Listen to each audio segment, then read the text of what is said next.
हजरत उलामाए carrom मोहतरम हाजिरीन पवित्र कुरानेर सर्वमोट 114 सूरार मध्य एक सूरार नाम आछे सूराए हुजुरात।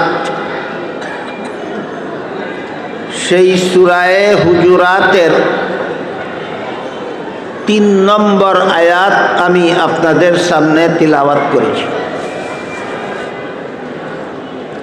आयातटी आल्लाह একটি ঘটনা উপলক্ষে নাজিল করেছিলেন। ঘটনা এই ছিল, একবার রাসূল করিম সাল্লাল্লাহু আলাইহি ওয়াসাল্লামের দরবারে সাহাবাগণের সমন্বয়ে একটা পরামর্শ সভা বসেছিল। সেই পরামর্শ সভায় যার যার স্বাধীন মতামত ব্যক্ত করতে গিয়ে রসুলের সামনে দুজন সাহাবীর মধ্যে একটু কথা কাটাকাটি হয়ে গেছে। কথা কাটাকাটির এক পর্যায়ে তাদের গলার আওয়াজ বড় হয়ে গেছে। এই অবস্থার প্রেক্ষিতে তাদেরকে সতর্ক করে দিয়ে আল্লাহ এই একই সূরার 2 নম্বর আয়াত নাজিল করে বলে দিলেন, তোমরা রাসূলের সামনে জোরে কথা বলবে, দূরের কথা স্বাভাবিক আওয়াজেও কথা বলবে না। অত্যন্ত নম্র স্বরে, নিম্ন স্বরে, আদবের সাথে রাসূলের দরবারে কথা বলবে। তোমরা যদি রাসূলের দরবারে জোরে কথা বলো আর তোমাদের কণ্ঠস্বরের কারণে যদি রাসূলের মনে কষ্ট হয়, তাহলে তোমাদের ঈমান আমল ধ্বংস হয়ে যেতে পারে। এই 2 নম্বর আয়াত নাজিল হওয়ার পর সাহাবাগণের অবস্থা এমন হলো যে তারা রাসূলের কাছে গেলে রাসূল কোনো কথা জিজ্ঞাসা করলে এত আস্তে জবাব দিতেন যে অনেক সময় রাসূল বুঝতেই পারতেন না। ঘটনা বুঝে থাকলে বলুন, যে ভুল সাহাবাদের পক্ষ থেকে হয়ে গেছিল, আল্লাহ সতর্ক করার পরে সাহাবাগণ যথাযথ সতর্ক হয়েছেন কিনা? সাহাবাদের এই সতর্ক হওয়ার প্রতি সন্তুষ্ট হয় আল্লাহ এই সূরার 3 নম্বর আয়াত নাজিল করে বলেন, ইন্নাল্লাযীনা ইয়াগুদ্দুনা আসওয়াতাহুম ইনদা রাসূলিল্লাহ, অর্থাৎ নিশ্চয়ই যারা আল্লাহর রাসূলের কাছে আস্তে কথা বলে। আয়াত নাজিলের প্রেক্ষাপট যারা বুঝেছেন তারা বলুন তো, রাসূলের কাছে আস্তে কথা বলে কারা? সাহাবায়ে কেরাম। আল্লাহ বলেন, রাসূলের কাছে যারা আস্তে কথা বলে আল্লাহ তাদের অন্তরকে তাকওয়ার ব্যাপারে পরীক্ষা করেছেন এবং তাদের অতীতের ভুল ত্রুটি মাফ করে দিয়েছেন। তাহলে সাহাবায়ে কেরামের জীবনে, প্রথম জীবনে গুনাহগাতা ভুল ত্রুটি হয়েছিল। আল্লাহর পক্ষ থেকে সতর্ক করার পর তারা নিজেদেরকে পুরাপুরি সংশোধন করে নিয়েছিলেন, যাতে সন্তুষ্ট হয়ে আল্লাহ সাহাবাদের অতীত জীবনের যাবতীয় ভুল ত্রুটি গুনাহগাতা মাফ করে দিয়েছেন বলে সূরা হুজুরাতের 3 নম্বর আয়াতে ঘোষণা দিয়েছে। এই জন্য আহলে সুন্নাত ওয়াল জামাতের পরিভাষায় সাহাবাদের উপাধি হলো মাগফুর। মাগফুর মানে ক্ষমাপ্রাপ্ত। মাগফুর মানে ক্ষমাপ্রাপ্ত। যেহেতু সাহাবারা যত ভুল ত্রুটি করেছিলেন সংশোধন করে নিয়েছেন, আল্লাহ সন্তুষ্ট হয়ে গিয়েছেন, তাদের সাধারণ ক্ষমার ঘোষণা দিয়েছেন, ক্ষমাপ্রাপ্ত। এই জন্য আহলে সুন্নাত ওয়াল জামাতের পরিভাষায় সাহাবাদের উপাধি হলো মাগফুর। মাগফুর অর্থই ক্ষমাপ্রাপ্ত। এবার বলুন, আল্লাহর কাছে যারা ক্ষমাপ্রাপ্ত তারা কি সমালোচনার যোগ্য? আল্লাহ যাদের ভুল ত্রুটি মাফ করে দিয়েছেন তাদেরও সমালোচনা করা যায় না।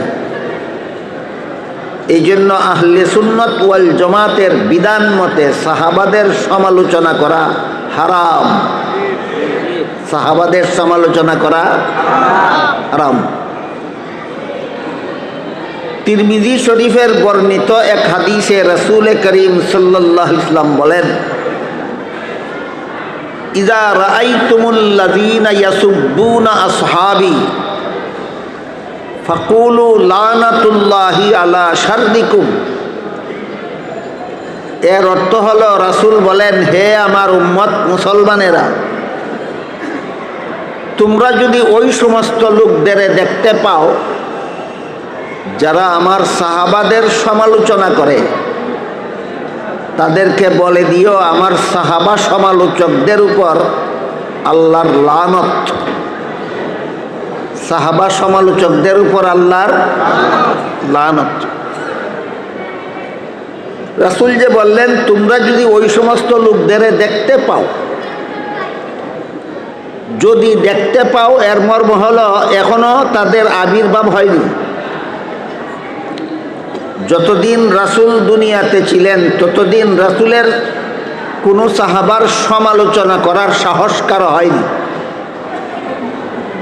রাসূলের ইন্তেকালের পর রাসূলের প্রথম খলিফা হযরত আবু বকর সিদ্দিক রাদিয়াল্লাহু আনহুর আমলেও সাহাবাদের সমালোচনা করার দুঃসাহস কেউ দেখাতে পারেনি। দ্বিতীয় খলিফা হযরত উমর ফারুক রাদিয়াল্লাহু আনহুর আমলেও